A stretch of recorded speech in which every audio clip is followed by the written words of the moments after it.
Just minutes ago, the House passed the American Dream and Promise Act, a bill that would create a pathway to citizenships for millions of undocumented immigrants living in this country, among other changes. Jake Holter has the details from our Washington bureau. Today's vote is the latest in years of efforts to extend legal protections to the so-called Dreamers. And it can't come soon enough for Grayson Martinez-Rojas, the executive director of United We Dream. We cannot leave 2021 without permanent protection for millions of undocumented people. It is what the country has voted for in November. It is what people in Arizona are very clear about, that there needs to be a breakthrough. The bill would extend permanent legal status to Dreamers, those immigrants who were just children when they were brought to the U.S. It would also cover migrants in the Temporary Protected Status Program and those with deferred and forced departure as well. What the bill does not do is beef up border security. That makes it a quote-unquote non-starter for Laura Reese, the senior research fellow for Homeland Security at the Heritage Foundation. It is just a terrible policy.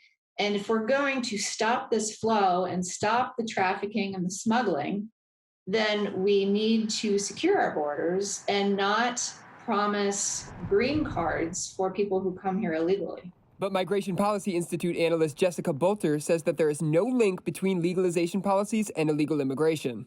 I think that the concern is always that a legalization program will lead to increased illegal immigration. There's little evidence of this. The bill would affect millions of Dreamers nationwide.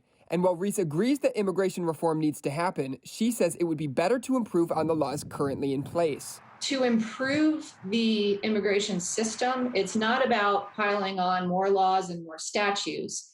It is making the current set of laws work better. But Martinez-Rojas says it's time for a change. So we're calling for all people of conscience to continue to join us in our project and ensuring that this country welcomes immigrants, that we belong, and because we know that when we do that, all of us prosper. The bill passed the House on a 228 to 197 vote and now heads to the Senate. But its prospects there are less certain. Bolter says it might get a majority, but she does not think it will win the 60 votes needed to overcome a filibuster. In Washington, Jake Holter, Cronkite News.